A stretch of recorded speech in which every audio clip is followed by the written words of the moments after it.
வணக்கம் நண்பர்களே. மரியாதையில் ரெண்டு வகை இருக்கு. ஒன்று தானா கிடைக்கிற மரியாதை, இன்னொன்று கேட்டு வாங்குற மரியாதை. அப்படி கேட்டு வாங்க நினைத்த மரியாதை கூட அதெல்லாம் கொடுக்க முடியாது, அதெல்லாம் கொடுக்க வேண்டிய அவசியம் இல்லை அப்படின்னு தன்னோட கட்சிக்காரங்களே ஒரு நோஸ்கட் கொடுத்தா எப்படி இருக்கும்? அப்படி ஒரு நிகழ்வு இன்னைக்கு சட்டசபையில் நடந்திருக்கு. அந்த சம்பவத்தை நிகழ்த்தியவர் வேறு யாரும் இல்லை, முறுக்கு அதிரசத்தலாம் ஸ்ரீரங்கம் கோயிலில் ஆய்வு செய்து அமைச்சரானாரே ரமேஷ் அவர்கள். அவர் தான் இந்த சம்பவத்தை இன்னைக்கு சட்டசபையில் பண்ணியிருக்காரு. எப்படி கண்ணியம் குறித்து அண்ணன் எங்களுக்கு எல்லாருக்கும் சொன்னாரோ அதே போல தங்கள் கட்சியினுடைய மாண்புமிகு எதிர்கட்சி தலைவருக்கும் சிறிதளவு அதை நீங்கள் சொல்லிக் கொடுக்க வேண்டும் அப்படின்னு நான் கேட்டேன். இந்த கண்ணியம்ங்கிறது என்ன அப்படிங்கிறத இன்னொருத்தருக்கு சொல்லி தரதுக்கு முன்னாடி தான் முதல்வர் அப்படிங்கிற பதவியை, அந்த பதவிக்கான மரியாதையை கூட தராமல் ஒரு மேடையில் டேஸ் அப்படிங்கிற வார்த்தையை பயன்படுத்தின முதல்வருக்கு அந்த கண்ணியத்தை முதல்ல நம்ம கற்று தரணும்.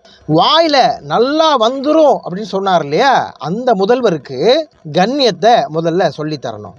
8 கோடி மக்களின் பிரதிநிதியாக இருக்கக்கூடிய மாண்புமிகு முதலமைச்சர் அவர்கள் அவைக்குள்ளே வரும் பொழுது அமர்ந்திருக்கக்கூடிய எதிர்கட்சி தலைவருக்கு அந்த கண்ணியத்தை சொல்லிக் கொடுத்து 8 கோடி மக்களின் முதலமைச்சருக்கு அந்த மரியாதையை தர வேண்டும் என்ற கண்ணியத்தை சொல்லித்தர வேண்டும் என்பதை பேரவைத் தலைவர் வாயிலாக தெரிவித்துக் கொள்கிறேன். 8 கோடி மக்களின் முதல்வர் அவருக்கு மரியாதை தரலையா அப்படின்றார். போன ஆட்சியில 8 கோடி மக்களுக்கும் முதல்வராக இருந்த மு.க. ஸ்டாலின் அவர்களை நையாண்டி செய்யும் விதமாக எங்க அப்பாவை காணோன்னு உங்க முதல்வர் தேர்னார் இல்லையா. 8 கோடி மக்களுக்கு முதல்வராக இருந்த முன்னாள் முதல்வரை கேவலப்படுத்துறது தப்பு தானே? சபை நாயகத்தில் வரும் இல்லையா, அது முன்னாள் முதல்வராக இருந்தானே, இந்நாள் முதல்வராக இருந்தானே, நாளைய முதல்வராக இருந்தானே, எல்லா முதல்வர்களும் முதல்வர் தான். நீங்கள் அவர்களை பற்றி பேசும்பொழுது நாகரிகத்தை கடைபிடிச்சிருக்கணும். எங்கள் அப்பாவை காணோம், சபாநாயகர் அவர்களே அவங்க வெளியே போயிட்டாங்க, உள்ளே இருந்த ஒரு செய்கை செய்யலாம்னு நினச்சேன், அந்த செய்கை செஞ்சுக்கிட்டுமான்னு சொல்லி அப்படின்னு சொன்னார்ல, அப்போ எங்கே போச்சு அந்த சபை நாகரிகம்? ஒரு முதல்வர் நல்லது செய்கிறாரு அப்படின்னா அது 8 கோடி மக்களுக்கும் சென்றடையும். ஒரு முதல்வர் செய்ய தவறிய விஷயத்தை சொல்வதற்காக தேர்ந்தெடுக்கப்பட்ட எதிர்கட்சி தலைவர் இருக்கார் இல்லையா, அவரும் 8 கோடி மக்களுக்கும் எதிர்கட்சி தலைவர் தான். இந்த சட்டசபையுடைய சபை நாயகர் தான் சபாநாயகர். அப்போ அந்த சபை நாயகர் உள்ள வரும்பொழுது தான் முதல்வரும் எம்எல்ஏக்களும் எழுந்து நின்று அவருக்கு வணக்கம் சொல்லிட்டு சபாநாயகர் உட்கார்ந்ததுக்கு அப்புறம் தான் அவங்க உட்காருவாங்க, இல்ல சபாநாயகர் உட்கார சொன்னதுக்கு அப்புறம் தான் அவங்க உட்காருவாங்க. இந்த மரபு தான் காலகாலமாக கடைபிடிக்கப்படுகிற மரபு. சபாநாயகர் உள்ள வரும் பொழுது பொறுப்பற்றத்தனமாக எதிர்கட்சி தலைவர் உட்கார்ந்துருக்காரு, அதனால அவருக்கு கண்ணியத்தை சொல்லி கொடுங்க அப்படின்னு சொல்றதுக்கு உங்களுக்கு உரிமை இருக்கு. நீ அதுக்கப்புறத்துல நியாயம் இருக்கு. கலைஞர் கருணாநிதி அவர்கள் ஆட்சியில் இருக்கும் பொழுது எதிர்கட்சி தலைவரா அம்மையார் ஜெயலலிதா அவர்கள் இருந்தாங்க. கலைஞர் அவர்கள் உள்ள வரும் பொழுது அம்மையார் அவர்கள் எழுந்து நின்று வணங்கியது இல்லை.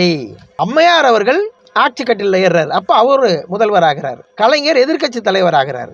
கலைஞர் எழுந்து நின்று அந்த அம்மையாரை வணங்கியதில்லை.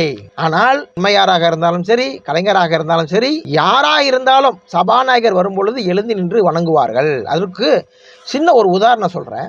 ஜெயலலிதா அவர்கள் ஆட்சியில் இருக்கும்போது தனபால் அவர்களை சபாநாயகராக தேர்ந்தெடுத்தார். அதுக்கு ஒரு கதை இருக்கு. தனபால் அவர்கள் அமைச்சராக இருக்கும்போது அவருடைய வீட்டில் ஒரு ஃபங்க்ஷன் நடக்குது. அந்த ஃபங்க்ஷனுக்கு எல்லாரையும் கூப்பிடுறாங்க. அப்ப இந்த எம்எல்ஏக்கள் மந்திரிகள் எல்லாமே கலந்துக்கிறாங்க. கலந்துக்கும் போது என்ன நடக்குது அப்படின்னா, இந்த மந்திரிகள்லாம் அவர் வீட்டில் சாப்பிடாம வந்துட்டாங்க. ஏன்னா அவர் ஒரு தாழ்த்தப்பட்ட இனத்தை சார்ந்தவர் அப்படிங்கிறதுனால அவர் வீட்டில் கை நினைக்காம வந்துடுறாங்க. இந்த விஷயம் அம்மையாருக்கு போகுது. இது மாதிரி இத்தனை சாப்பாடும் எனக்கு வேஸ்ட் ஆயிடுச்சுமா, நம்ம அமைச்சர்கள்லாம் சாப்பிடாம வந்துட்டாங்க அப்படிங்கிற விஷயத்த அம்மையார்கிட்ட சொல்றாங்க. சொன்னோன்னா அம்மையார் என்ன பண்றாங்கன்னா, தனபால் அவர்களை சபாநாயகராக நியமிக்கிறார். அப்ப அவர் சொல்லாமல் சொன்ன வார்த்தை என்ன அப்படின்னா, உங்க வீட்டுல சாப்பிடாம உங்களை அவமதித்தார்களோ அவர்கள் அனைவரும் நீங்க உள்ள வரும் பொழுது எழுந்து நின்று உங்களை வணங்குவது போல் நான் செய்கிறேன் என்று அந்த அமைச்சர்களுக்கு பதிலடி கொடுக்கும் விதமாக சபாநாயகராக தனபால் அவர்களை தேர்ந்தெடுத்தார். அது ஏன் தேர்ந்தெடுத்தாரு?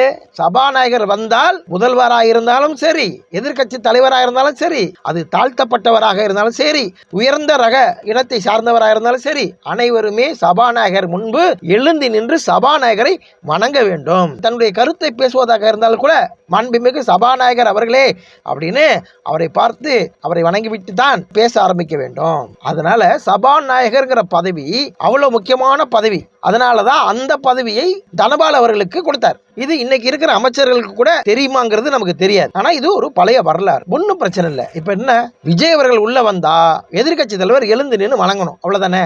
Simple matter. சபாநாயகரை பதவி விலக சொல்லிட்டு அவரை முதலமைச்சர் ஆக்கிருங்க. முதலமைச்சரை பதவி விலக சொல்லிட்டு அவரை சபாநாயகர் ஆக்கிருங்க. முதலமைச்சர் விஜய் அவர்கள் சபாநாயகர் விஜயா மாறினதுக்கு அப்புறம் உதயநிதி ஸ்டாலின் அவர்கள் எழுந்து நின்று அவரை வணங்குவார். அப்படி வணங்கலன்னா நீங்க மட்டும் இல்ல, நாமளும் சேர்ந்து உதயநிதி ஸ்டாலின் அவர்களுக்கு சபை நாகரிகத்தை சொல்லி தருவோம். அண்ணன் சிஎம் ஆனதுக்கு அப்புறம் எல்லாருமே அண்ணனுக்கு அடிமை, அண்ணனை பார்த்து வணங்கியே தீரணும் அப்படின்னு உங்க ஆதங்கம் எங்களுக்கு புரியுது. அது உங்க அண்ணன் பாசம். உங்க எம்எல்ஏக்கள் செய்யலைன்னா, உங்க மந்திரிகள் செய்யலைன்னா சண்டை போடுங்க. எதிர்கட்சி தலைவர் செய்யலைன்னா சண்டை போடாதீங்க. அது மரபு கிடையாது. டிங் டிங், இலவசம்தான் நண்பா.